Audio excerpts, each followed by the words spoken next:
want to go through this paper since we've talked about the Talmud, but before we talk in more detail about Kabbalah, and I referenced the discussion on logic and how logical operations are beneficial for people to avoid the pitfalls of these sort of mystical and occult-like traditions, and how these mystical and occult-like traditions essentially overload mental processes in order to prevent people from using logical thought process, so they're able to manipulate people, coerce people, and influence them in ways they might not be consciously aware of. And so this immediately conjures up images of hypnosis and mesmerism. So mesmerism is named after Anton Mesmer, the father of hypnosis, and basically the progenitor in modern history. I'm sure that there were individuals who were engaging in this same type of skill set in Babylon and Egypt and other things like that, thousands of years prior to this. But in modern times, as far as using and influencing suggestion to influence people's decisions and their behavior. And so there's a codified system under mesmerism for how to do it. Now later this would be, I won't say perfected, but enhanced with things like MK Ultra, which use other sorts of things more aggressive like trauma to influence people, or the works of someone like John C. Lilly, who I touched on in the transsexual lectures, who talks about the human being as a biocomputer that can be reprogrammed through certain types of stimulus. And of course, he uses vague terms in his book as well. And concurrently with this development of mesmerism, we see the rise of Illuminism in the form of the Illuminati schools developed by Adam Weishaupt. And this, of course, is also taking place in Vienna, where a large part of this story is going to centralize. So I really wanted to address this topic because it allows a coalescence of many of the things that we've been talking about. It also provides a good example of how Judaism incorporates systems that have been developed outside of its walls into its belief system in order to make it more effective at manipulating the Gentile world, and then basically takes ownership of them as though it's theirs. And if you watched my Talmud lecture and you saw the clips, why they feel justified in doing that as well. If you're just put on this earth to serve Jews, then anything that you generate is generated for our benefit. So thank you, Gentile slaves, for creating the system of mesmerism. We're just going to take it for ourselves now, and because all of your labors are just for us. We're going to see how these things integrate, and also this theory that Mesmer and was touched on by Braid, this idea that there's essentially electromagnetic energy inside of people, and how that also merges with the mystic tradition and Judaism and things of that nature. So there are many Kabbalistic symbols that mirror electromagnetic field type ideas and their usage in terms of influence. And of course, we saw that this was taking place briefly. I didn't touch on it a lot. I haven't done an in-depth MK Ultra lecture, but we know that they used electromagnetic fields in MK Ultra, and Jose Delgado was using electromagnetic fields to influence people. And I talked about them extensively in my frequency lectures, music and light, but then we focused on electromagnetic fields. And I also touched on the fact that Israel has been using human proteins as semiconductors for years now. So we know that the human body, despite what you're told to believe, does have electromagnetic potential, and it's present in different regions of the body at different rates. You're not this inert mass. So if you're interested in that, you can go back and reference those frequency lectures. I'd also talked about optogenetics and some other ways that basically people can be influenced, and which culminated in a discussion on electromagnetic fields and the events of 2020. So if you're at all interested in that topic, those resources are available to you. I have been doxxed, so they're all backed up on the archive because the threats have started. So we'll see how things go, trying to pump all this stuff out as fast as I possibly can. So with that said, let's look at this article, Mesmerism, Hypnosis, and Jewish Mystics in Vienna in the Early 20th Century, from Daniel Reiser. You can just search for this title in a search engine. It should pop right up for you. And this is from the European Forum at the Hebrew University, Jerusalem. So we see mental conditions for achieving Hasidism. So there's a Hebrew book published in Vienna, Tanai Hanefesh Lehazagat He Hasidit, Mental Conditions for Achieving Hasidism, by Rabbi Menachem Eckstein in 1884-1942. The author was a Dishkau Hasid from Rezau in the center of western Galicia, who immigrated to Vienna following World War I. So he was a Hasidic rabbi named Eckstein that left for Vienna after World War I. In this book, we're quoting him now, I have made the first attempt to find the appropriate definitions and proper style to express the fundamental principles of Hasidism, a sect of Judaism. Eckstein begins his book with these words: the first principle that Hasidism tells all that knock at its gates and which to enter its inner chambers is, know thyself. Now, if you hear that term, you can very clearly see that, this, has a lot of references and is found a lot in the Eastern tradition. And we'll see that a lot of the Kabbalistic concepts are enhanced and incorporate Eastern mythology / esoteric traditions into them as well. Split yourself into two: a natural human being who dwells on the earth, lives daily life, and is affected by all outside events; a supernal person who is not drawn by outside event and is not affected by them, but sits up in his own place in a higher tower and constantly looks down at the lower person and sees all the things that are befalling him and all the actions that are drawn up into his soul. Now, if you think, hey, this person's encouraging you to disassociate, and that's characteristic of mental illness, you'd be correct. And I don't know if dissociative disorders have higher levels of diagnosis in the Jewish population, but I know schizophrenia has higher diagnosis rates in the Jewish population. Continuing on, the fundamental basis of Hasidism, shockingly, so this is a departure here, is not knowledge of God, nor the religious commandments. Okay, so we spent all that time talking about the Talmud, which is basically a series of dialogues or recordings of laws and debates between rabbis about what's the appropriate way to go about, etc., nor basic Hasidic theological ideas, such as the nullification of the world, Batol Hayesh, serving God through the physical world, Avoda Be-Gashemiyat, or clinging to the divine, Devikut.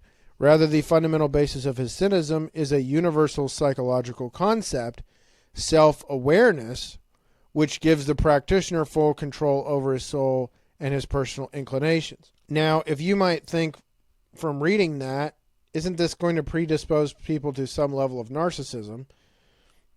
Yes, you'd be correct once again. And again, this is the same sort of trend that I find in individuals that use psychedelics, and they talk about how open they are and how it's changed them and blah, blah, blah. But I often find that they wind up being arrogant about their experience, and they're never able to articulate in a logical way what specifically happened to you and what specific changes that you couldn't have otherwise made in a different fashion are you going to make now. And so there's lots of references to literature about how great psychedelics are for treating addiction and stuff like that. Okay, but there's also a certain number of people that go into deep psychosis as a result of things like that. So I don't feel like it's being pushed because it's for our benefit. And over again with Hasidism and Kabbalistic styles of teaching in general, they encourage, or at the very least flirt with, things that you could easily argue are disassociative in nature. And when you're in those types of states, you are highly suggestible to outside influences because you get this big, acetylcholine, dopamine, whatever dump that that changes your perception, and so any stimulus that you receive during that time period is going to leave a bigger imprint on you. So if you wanted to condition people, you're going to put them in these highly emotionally valenced states, which is why they should be used sparingly and why some level of stoicism is beneficial. Continuing on, concepts such as being and not, titsumstum, divine contraction, the power of the divine effector on the one being affected. So you can see that this immediately is going to lend itself to influences that will be talked about later in this paper. Elevating sparks. If you're unfamiliar with Kabbalism, there's also the concept of liberating sparks, and the process of their liberation is quite illuminating if you're a Gentile to understand what the esoteric understanding of Kabbalism means for Gentiles when it comes to liberating these sparks that are trapped. But we'll continue on for now. Elevating foreign thoughts and elevating base quality. They go on to describe Moses as a spiritual instructor, the spiritual instructor, the ultimate psychologist of all humanity who is able to uncover the deep layers of the soul and understand the unconscious.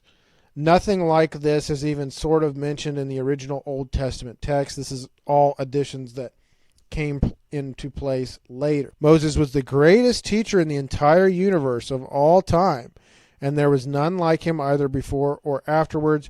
He understood the entire depth of the human soul and its relation to all things in the universe. So this is, again, we're quoting Eckstein here in his process of Hasidism. He developed various imaginary exercises, which are essentially different from imagery exercises found in Kabbalistic and Hasidic literature. Eckstein's exercises constitute an additional step in the development of imagination in Jewish mysticism.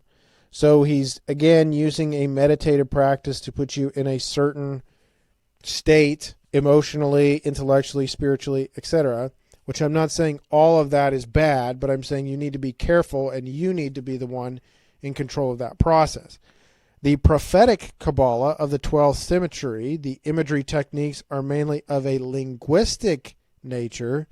God's name in various forms and permutations becomes a basis for imagery. Linguistic exercises are also found in a 16th century Kabbalah, both that of Luria and that of Cordovero. Hasidic books from the late 18th century and 19th century, additional imagery exercises begin to appear. So we've gone from verbal to now we're creating visual images in our own mind, which involve imagining a specific short scene, such as the image of jumping into fire, the image of God, the image of death, the image of a righteous person, and others. Eckstein's exercises are composed of multiple scenes that come together to form a long, complex plot, similar to a dream or a film, as he himself says. We can imagine in front of us 5, 10, or even 20 different scenes, which pass in front of our eyes, image after image, as in a kino movie. There is no significant precedent for this style, as far as I know, before the late 19th and early 20th century, whether in Hasidic literature or in Jewish literature of any kind. And think about this, if you've watched my Hollywood edition of Who Is They, and of course I show the disproportionate level of Jewish involvement in the beginning of the film industry, specifically in the United States, and that influence, of course, continues until today.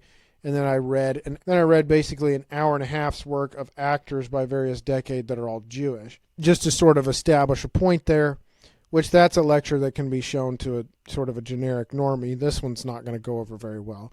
But having said that, well, you look at the influence that Jews want to have over society, and they've developed this Hasidic practice of mental imagery in order to potentially impose a belief system on themselves.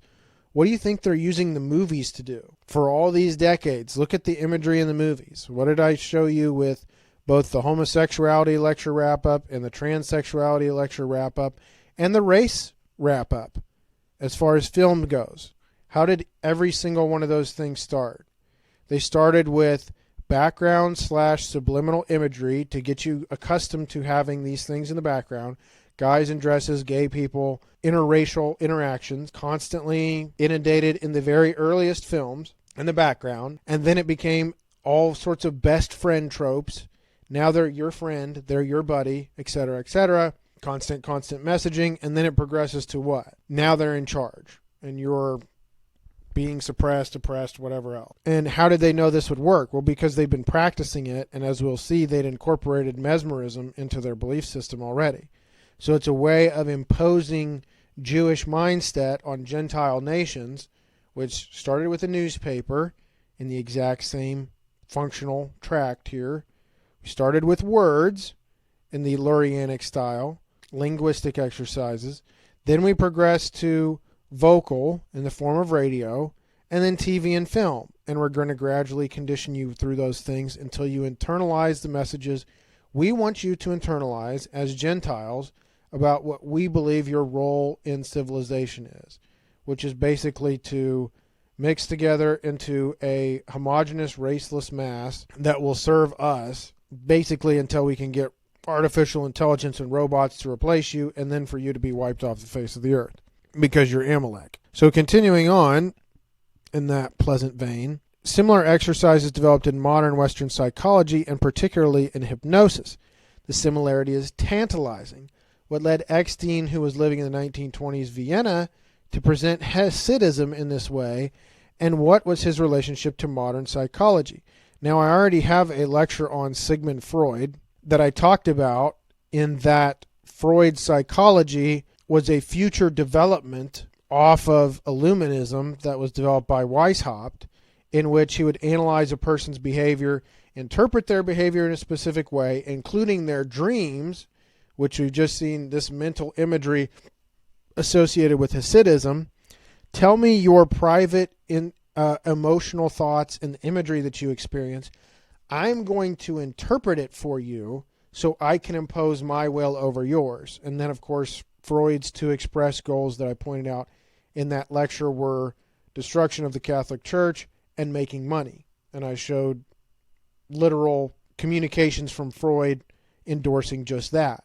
And my purpose in showing you the Freud lecture was because all the individuals in Germany that were Jewish, that were pushing the transsexuality narrative, Magnus Hirschfeld, Harry Benjamin, everybody in that entire circle who were all Jewish were interconnected with Freud.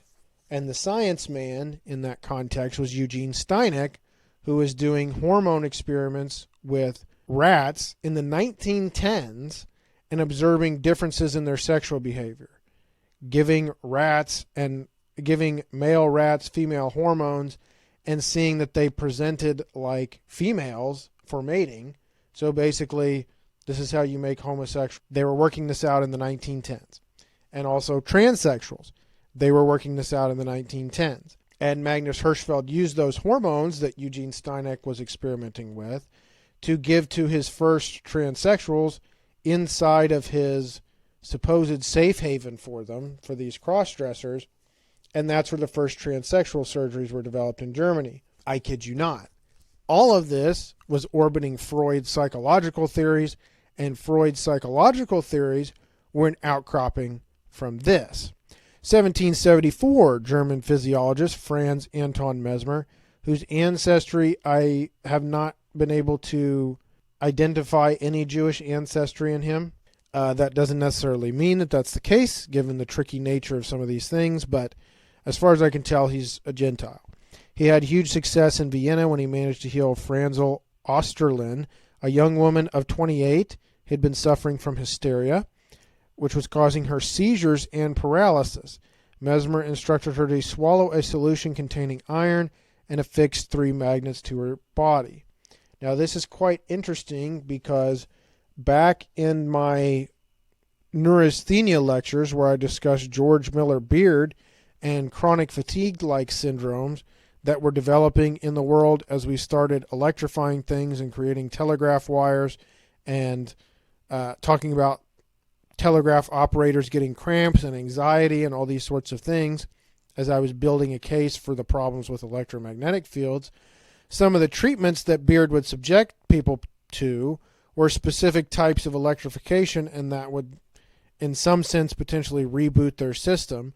So it's interesting to me that back in the 1770s, Mesmer, who I don't think entirely knew what he was doing, had some awareness of this human magnetism capability. And he's going to define it here in a little bit in a concept that's rejected now, but had been further fleshed out to in a certain respect by Beard, and we know to be accurate based on electromagnetic field studies by the Navy in the 70s and the Russian literature, and the fact that you can just take certain human products like blood cells and things like that, and they function like semiconductors. Again, finally getting to tie together 2 years worth of work. So I am trying to point these things out as I go along. Mesmer traveled throughout Europe out of an interest in treating epilepsy and thus gained additional fame. Mesmer announced his discovery of the supernal fluid, fluidum, which is found circulating through the whole body. He called this fluid the agent of nature, which supplies heat, light, electricity, and magnetism. Now, this fluidum concept, the idea that you have this one universal fluid inside you, is not something that's probably very scientifically viable. However, the idea that you're responding to agents of nature like light, electricity, and magnetism is absolutely 100% true. We use optogenetics, or exposure of specifically modified brain cells to specific wavelengths of light, and you can get rats in a lab to engage in immediate copulatory behaviors or aggressive behaviors, which I've also touched on in previous lectures. Obviously, electricity, you can electrocute people, quite literally, but magnetism as well, because we know, I mean, for example, for things like birds, we know that they have iron-containing fragments inside their beaks that respond to the electromagnetic fields of the earth. And we also know that similar type materials can be found in human beings in various capacities in various parts of the body. And they have done experiments, which I referenced in those previous lectures, on human beings, which found that their circadian rhythms, when denied light and any timekeeping device, modify themselves to the electromagnetic fields around them. So you develop a sleep-wake cycle commensurate with the electromagnetic fields that you're exposed to. So if human beings had absolutely no apparatus for apprehending magnetic influences in their environment, that shouldn't be taking place at all, but it does. He argued for the activity of fluidum corresponding to that of a magnet. At the same time, Mesmer claimed that there were people with the ability to take control of the flow and activity of the fluidism by using magnetism, a practice which would eventually be called mesmerizing. So these are two different things, by the way. Mesmerism is a type of influence that includes things like hypnosis. Magnetism is what we've already sort of previously defined. That is, using magnets to massage the polarities of the body and thus overcome a blockage. Mesmer called his doctrine animal magnetism. So Mesmer and his students accomplished amazing performances. A patient's legs would be locked between their own and ran their fingers through all parts of the patient's body in search of the small magnets that together make up the immense magnetic force of the entire body. So Louis XVI, King of France, appointed a scientific committee to examine the science of mesmerism and the existence of fluidum.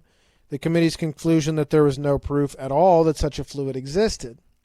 So Mesmer was sort of disgraced after this, but at no point did they discredit his ability to treat people, nor his concepts of inducing trance. Mesmer's discovery of the unconscious and relevant parapsychological forces that appeared in his patients when they were under the influence of sleep.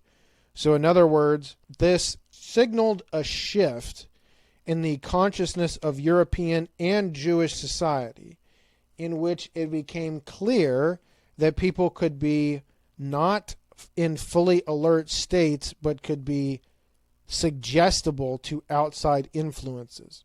Mesmer changed everything, because once you put somebody in a hypnotic state and you suggest something to them, the world is forever changed, because we go from a realm of you're consciously aware of everything that's going on and there's nothing subliminal in the world, so you just think that that's the way things are. If you got some subliminal message, you're not aware of the concept, You just think that you got that idea because, a spirit provided it to you or something.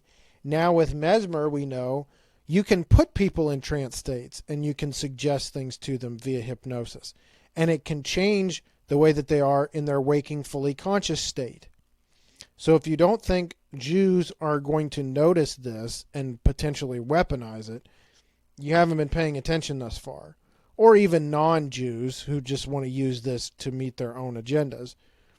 These, along with the element of the relationship between healer and patient, which began to interest people in the wake of Mesmer's treatments, became the basis of hypnosis and Freud's psychoanalysis. These, along with the element of relationship between healer and patient, which began to interest people in the wake of Mesmer's treatments, became the basis of hypnosis and Freud's psychoanalysis, which was developed in Vienna in the early 20th century and became a springboard for the development of theories of the unconscious or subconscious in modern psychology. So Freud, who was Jewish, now has the intellectual technology to say, oh, you had this dream, and it contains some sort of sexual content. This means you're a latent homosexual. This means that you secretly want to sleep with your mother. This means that you secretly have this whatever sort of sexual hang-up. Which, interestingly, now that we've talked about the Talmud, what does that do? It suggests to his Gentile clients that they are as base and disgusting as the Talmud says that they are. So Freud has now leveraged an intellectual technology ostensibly developed by a Gentile, Mesmer, and used it as justification for entrapping mostly Gentile women with this idea that, oh, your dream means this. You're really this debased, disgusting, gross thing. You need to keep seeing me and giving me money, but I'm going to use my psychological theories, which have all the trappings of intellectualism about them and scientific auspices about them, to justify basically debasing you. And all of Freud's stuff is vulgar like this. And that was used by his inner circle, particularly the Magnus Hirschfelds of the world, for imposing against the mentally handicapped individuals in Germany at the time the idea that there were female souls trapped in their male bodies and vice versa. And the basis for that was what? In the Kabbalah, which talks about female souls being in male bodies and all these other esoteric traditions which the Kabbalah steals from, including Freemasonry, which steals from the Kabbalah, explicitly stated by Albert Pike, and says that we came from this hermaphroditic being out of an Orphic egg. All of this comes full circle. The mesmerism is the technology that's utilized to impose Jewish will on Gentile brains, and it's continued to develop till this very day, to get them to internalize the precepts that Jews want them to believe about themselves, including things that cut them off from having future offspring, like homosexuality or transsexuality. Love it when a plan comes together. Already in the early 1930s, the Jewish Viennese writer Stefan Zweig identified Mesmer and the occult movements as the basis for Freud's theories. So we knew right away this is where this was coming from, the occult. Additionally, James Braid brought the concept of suggestion into everyday terminology, referring to the use of unconscious influence to affect the thoughts of others. What have we seen in the transsexual, homosexual, and race-based lectures? They use subliminal messaging every single time. When was this developed? This was developed in the late 1700s, by the way. And here we see reference to Esalen, America and the Religion of No Religion, is cited here by Jeffrey Kirpal. What was the Esalen Institute responsible for? The encounter groups, which later developed into sensitivity training. Who was supporting Esalen? In the 1940s, it was the ADL that developed the first encounter group models, and I showed you references to that in my sensitivity training lectures when I was discussing race. And how did they set up these encounter groups? Well, the race-based ones specifically They basically mentioned destroying interracial friendships in one session by basically pushing people's buttons as it relates to that issue. And so psychologically, you can look at the world around you, and they knew that they would be able to leverage race in that way all the way back in the 1940s and condition people in all sorts of disgusting ways. And that prototype later became what MK Ultra was and incorporated more electromagnetic fields above and beyond the psychological conditioning and more trauma-based stuff and more sex-based stuff in the terms of, and drug-based stuff, and they amalgamated all those things together. And of course, the head of MK Ultra was Sidney Gottlieb, who was Jewish. Rabbi Jacob Ettlinger was one of the leaders of Orthodox Jewry in Germany, known as the Aruch Lanar, after his Talmudic novella of that name was asked to deal with the following question: is mesmerism witchcraft and thus forbidden by Jewish law, or is it not?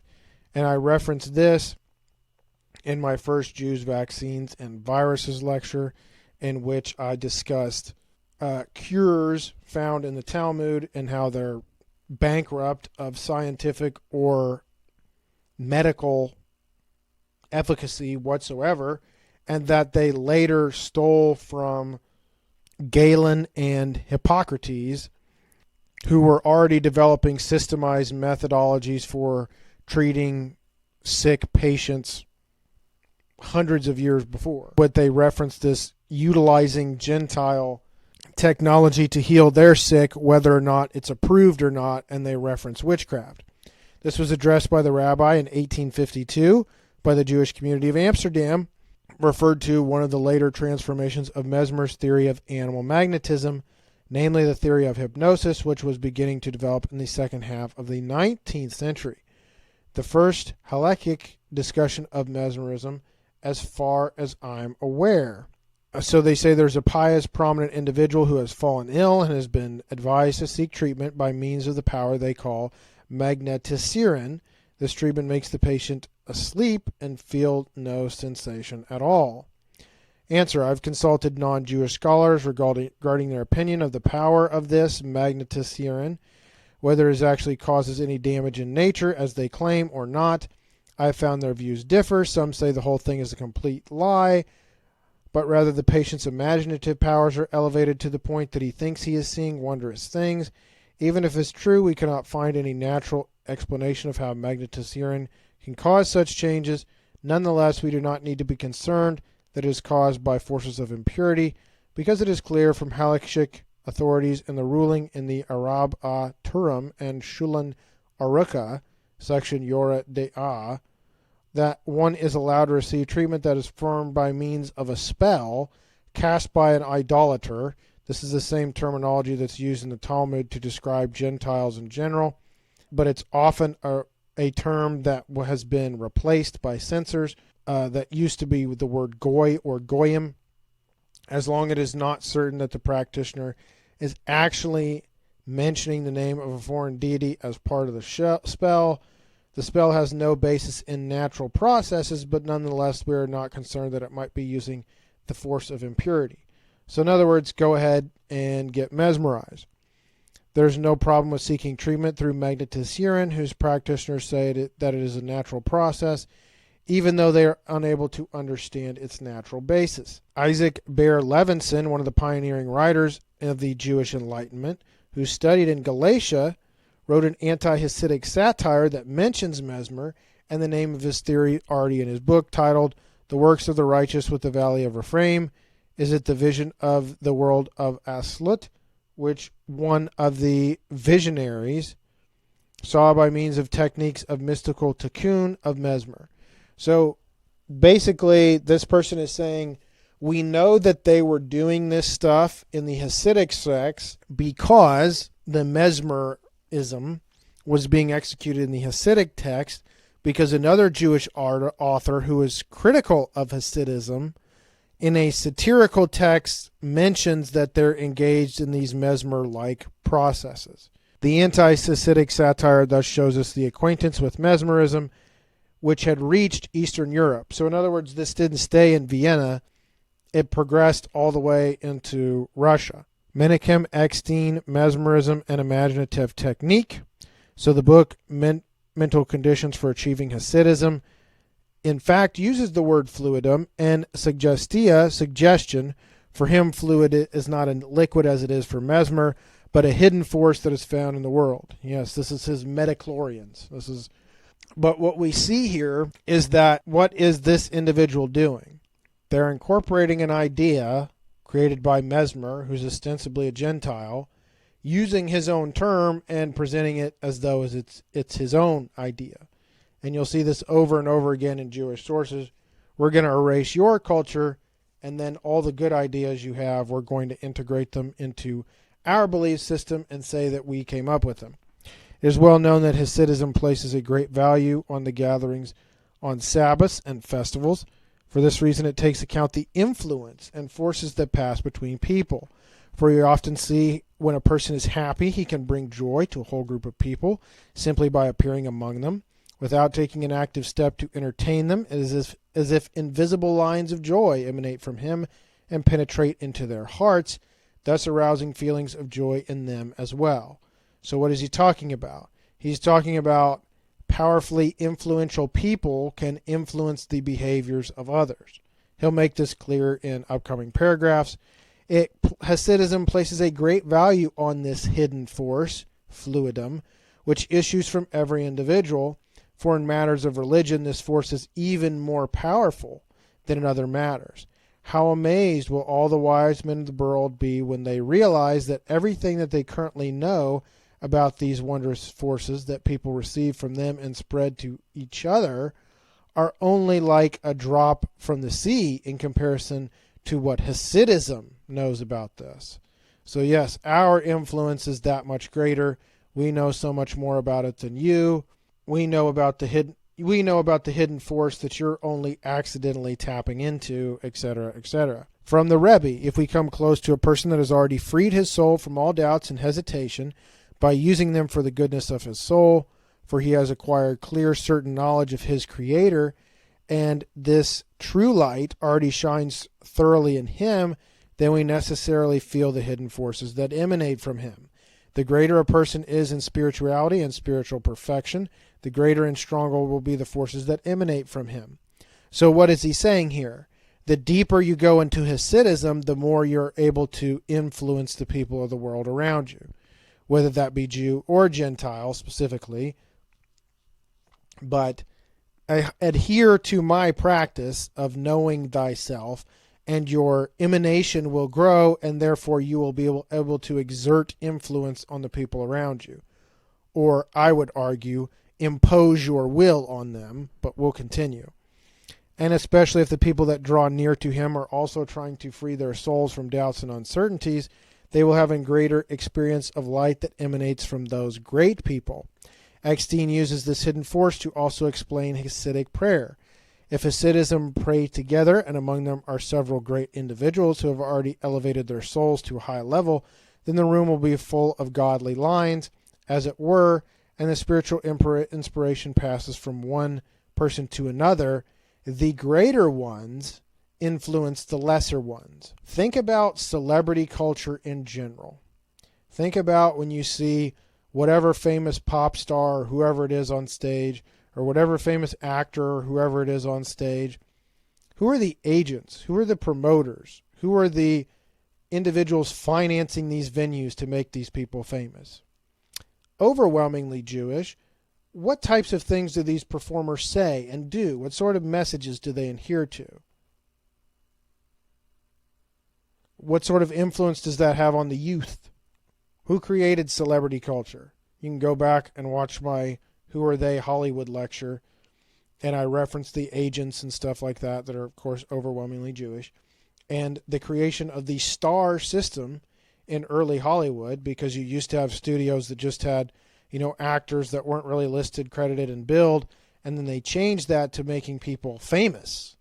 They changed it to, you had a period all throughout human history that the only individuals were famous were individuals that achieved something fantastic. You had philosophers like Plato, Socrates, you had Alexander the Great, or individual kings, or very successful, powerful generals or inventors, things like that. Those were the only famous people. Those are the only ones that achieved notoriety in your society, or people that achieved things, right? The people that were in positions of power, high-level politicians at least, something. And now what is celebrity? It's Kardashian. It's dumb. It's stupid. So what sort of influence does that have? You go from celebrity, which is somewhat meritocracy based. So people aspire to what? I want to aspire to be a great general. I want to aspire to be a great politician. I want to aspire to be X, Y, or Z. And it's transformed to, I want to be a moron that makes TikTok videos because a bunch of people watch them and I potentially could get rich. I mean, you probably won't. And the algorithm is promoting stupid as fast as it can. But you get the idea. The greater ones influence the lesser ones. The common factor behind all these terms, fluidum, light lines, godly lines, is the basic mesmeristic concept that there is a cosmic force in general, and that there are certain skilled people who know how to make use of it to do good things. And of course, the Jews are the ultimate version of that in his mind. In Kabbalistic terms, so again, Kabbalah, which we haven't gone into detail yet, this comes out thus. There are certain men, such as the Rebbe, in other words, he's referencing himself, rabbis, who are able to draw forces from on high, godly lines, and use them in the world to draw emanations in order to emanate them onto others. The great ones influence the lesser ones. What do movies and TV shows do? They emanate onto the lesser ones. The radio, all these entertainment sources, etc., emanating will onto the lesser ones. Unlike the great rabbis who are exerting their will. Aaron Marcus was an author and scholar of the Hebrew language, an active member of the Zionist movement in Galatia. He was born and raised in Hamburg and studied there with student Rabbi Isaac Bernays, the rabbi of Hamburg. You may recognize that last name. I can't remember if he's either the uncle or father of Edward Bernays, but it's something in that area. And Edward Bernays is the father of modern propaganda. And I covered Edward Bernays, I believe, way back in 2021 when I read directly from a couple of his books, and how he basically says that there's an invisible group of individuals that direct society based on its whims. And he talks about using culture to change people's opinion. So they had all this red dye for dresses and things like that. And they said, well, we can't get rid of or sell all this, or excuse me, it was green dye. We can't get rid of all this green dye. What are we going to do? Well, let's just run a bunch of ads that make green seem super popular so women want to buy green clothes. And that's exactly what they did. And that's exactly what happened. In 1862, he moved to Eastern Europe and settled in Krakow. He was enchanted and caught in the net of Hasidism and became a follower of Rabbi Solomon of Radomsko. Marcus was a unique individual and the first to write a modern interpretation of Hasidic thought, which moreover he did in German. Marcus viewed Hasidic teachings of Eastern Europe as a new psychological theory which brought freshness to Jewish spiritual life. For Marcus, psychological phenomena such as suggestion and autosuggestion, the ability to convince oneself to the point of influencing the physical, explained the wondrous phenomenon that he had saw and heard about the Hasidism. When you see a lot of these narcissistic type statements that I showed in the Talmud lecture, these narcissistic-like behavior, why? Because they've convinced themselves, this auto-suggestion, convincing oneself to the point where we're alchemists that can alter reality. We're going to, I would argue, deceive ourselves to such an extent that we're going to exert influence over the reality that's around us. And all these tools, the financial tools, the psychological theories of Freud, the subliminal messaging, the movies and TV shows, all of this stuff, this suggestion, is designed to influence you to internalize the types of behaviors they want you to engage in. When the Sedigura Rebbe returned home, he became so weak that the doctors worried he might die any minute. Then his brother Ardov of Leova went out to people and said, "O Hasidism, do any among you who is prepared to take upon himself the decree of death that has been decreed upon my brother?" A young scholar, Mordecai Mikhail of Lisk, volunteered to rescue the Rebbe with his own life. So he, through auto-suggestion, basically killed himself, and the rabbi recovered as a result in this story. And this is an example of the Jewish concept of the scapegoat. What we see here is what? I can convince you to die for me using these techniques. So when you see these individuals in Western civilization rushing to kill themselves, you see, white people that have been exposed to critical race theory and stuff that are openly arguing for white genocide in some cases. Or you see people that are arguing for the end of humanity, these climate activists and stuff. Or you see the aggressive pro-abortion people or what have you, what's been done to them. They've internalized the commands of their oppressors so completely that they're willing to die for a system that hates them.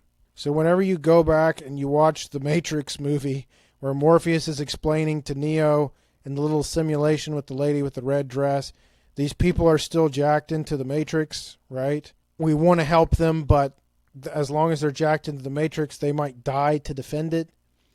Where do you think they were getting that stuff from? And they reference like Baudrillard and stuff like that in the movies.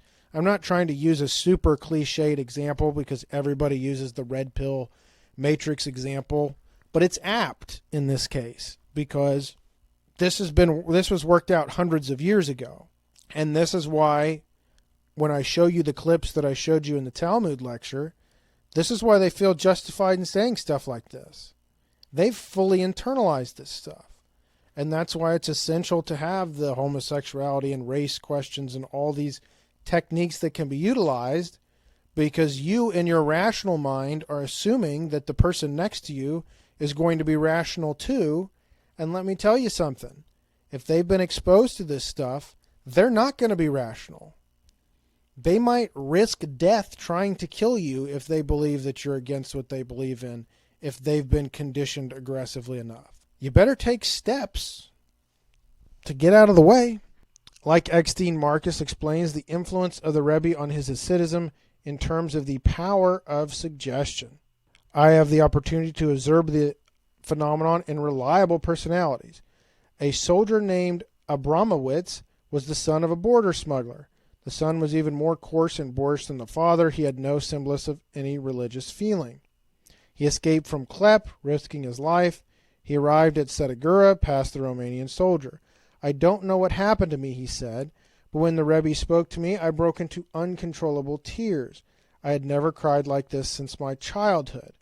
I have no doubt there wasn't a single spark of religiosity in the man which could have caused this crying to occur by self-suggestion." In other words, Marcus is arguing we cannot explain this case as an example of auto-suggestion, meaning that the individual convinced himself to cry, but only as absolute suggestion of one individual on another. The Russian soldier did not have any concealed religious spark with him, hence he could only be moved by the Rebbe's direct influence.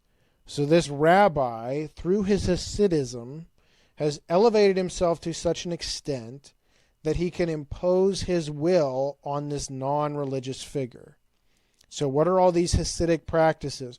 When you see these Super Bowl ritual-like stuff, when you see these massive concerts with famous celebrities and they're using occultic symbols and things like that, what do you think all that's for? It's the modern exacerbated interpretation of this mesmerism that's been recharacterized in a Kabbalistic context by highly powerful Jewish figures to impose their will on you, which they feel is justified based on their belief system. Among all the other evidence of the validity of animal magnetism, we must note the precise testimony given by the eyewitness Vigors in his book The Bible and New Discoveries, 1868, who has determined without a doubt that we are dealing with a scientific problem in nature. If Napoleon and Muhammad succeeded in gathering hundreds of thousands of people, we cannot attribute this to their words, but only to their suggestive powers. We see a relationship between developments in psychological hypnotic praxis on the one hand and Hasidic practice on the other.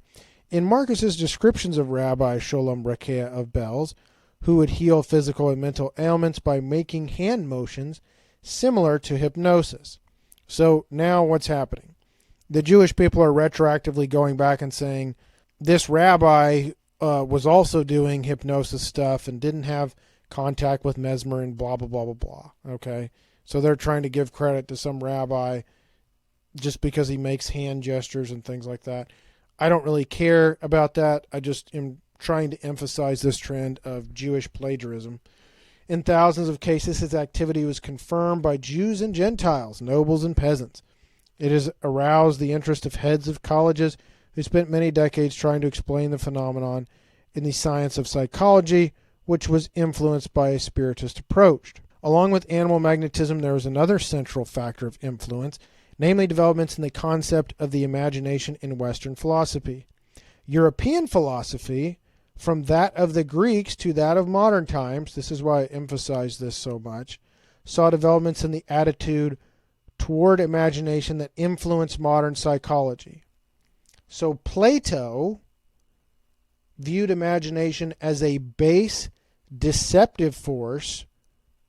Modern philosophy considers it a productive force that can create a whole universe of values and original truths, and named it creative imagination.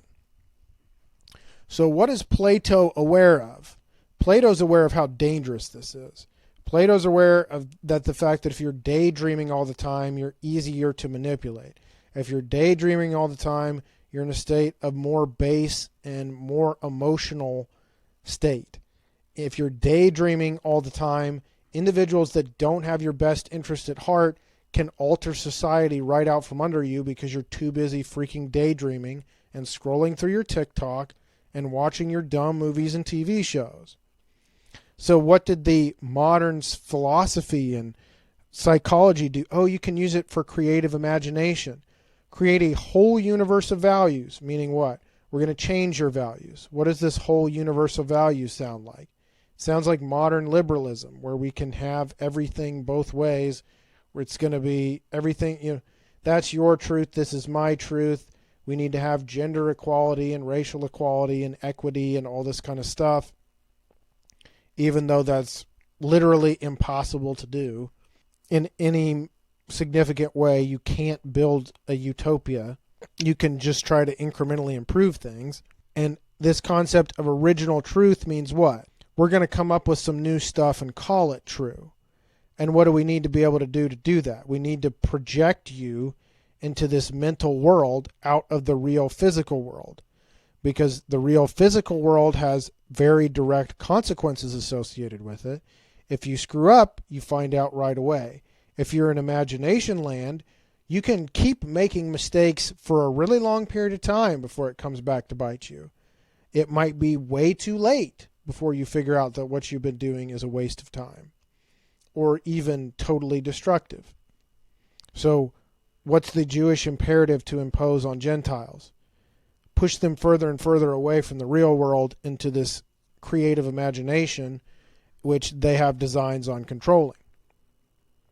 Following Kant and German idealism in the late 18th and early 19th century, the creative imagination was formally recognized by the central stream of Western philosophy, which directly influenced modern psychology.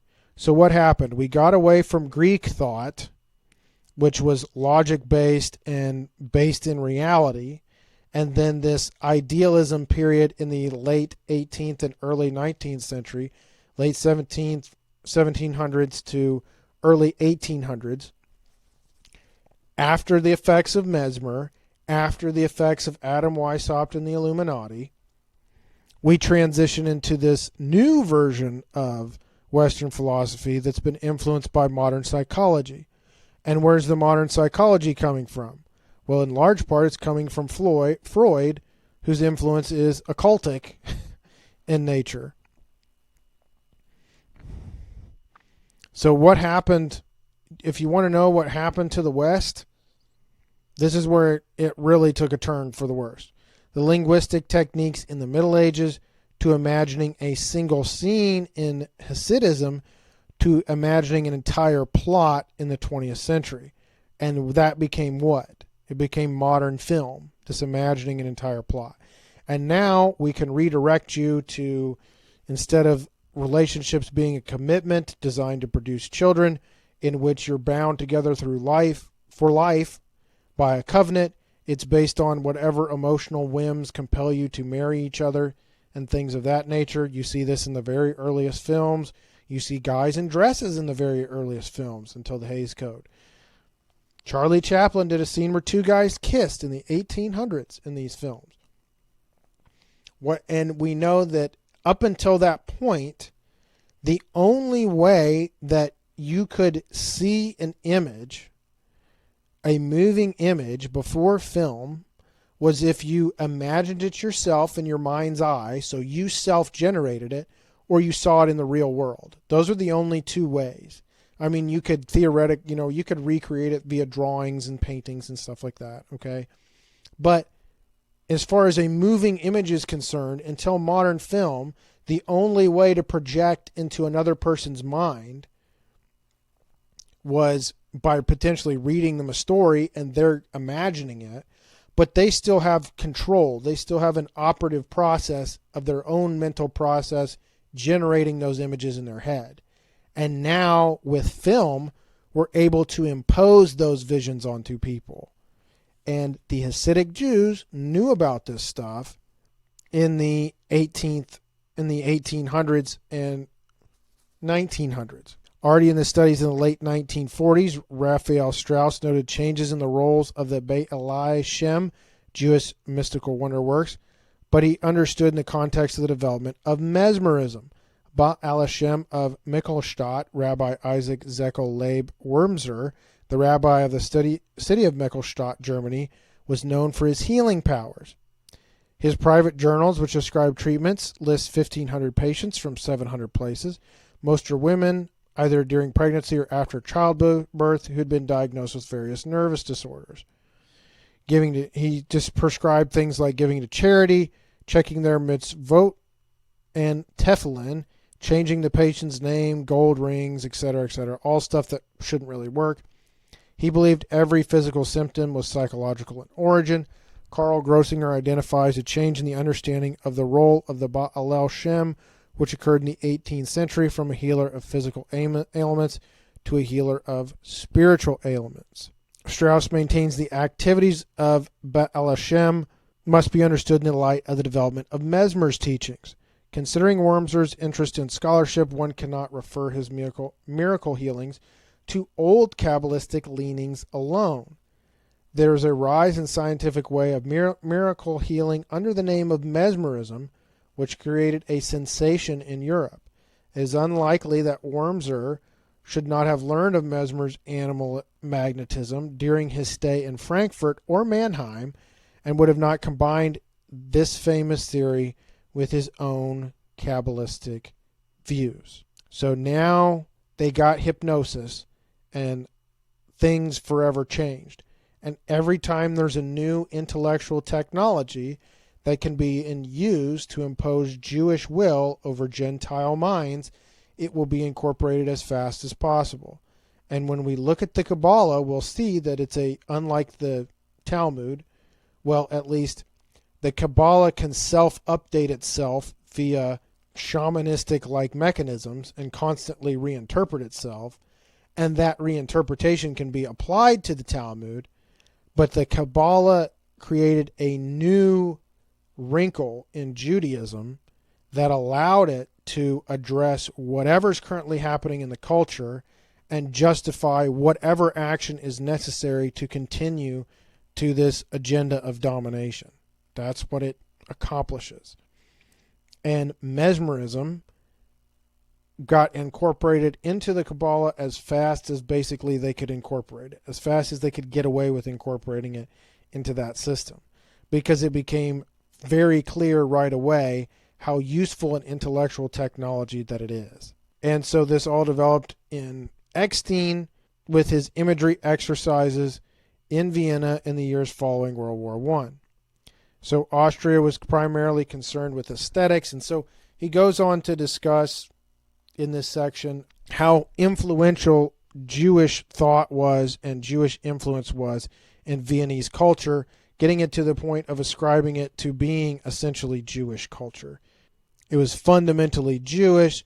The work of Sigmund Freud and Karl Kraus was nothing other than culture produced against its Viennese environment, and they fled from racist real-world politics, and basically they talk about how there was a move away from authority and basically logic toward aesthetics, and out of this idea, theosophy, occultism, spiritualism, somnambulism, anthroposophy, palm reading, graphology, yoga, and Paracelsusm thrived.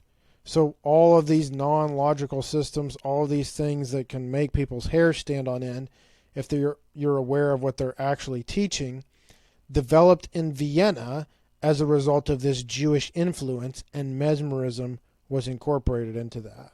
Finally got to talk about this. Glad that I did. There's a bunch of references in this paper that I think are valuable. If you want to go in more detail on that, I think there's something like 83 references total. And there's additional stuff that you could look into, talking about physical forces and incorporating the works of the Gentiles, and there's certain terms that are valuable to learn because the search engines won't tell you the definitions of some of these things, which is very telling about the search engines in general. Additionally, we do have some of the works of Mesmer and writings about Mesmer during the time. These were all found on the Internet Archive. Some of these are in German, but we do have English versions. Mesmer and Swedenborg. Swedenborg was a very prominent area for Freemasonry, powerful lodge, and there was a relationship to mesmerism as it refers to that. And we also have one of the works of Zweig, if you're interested in the development of psychotherapy, guided imagery, and Hasidism post-World War I, by the same author of this paper. Okay, so we've been sort of tangentially talking about it, but now let's go a little bit more in depth on Kabbalah.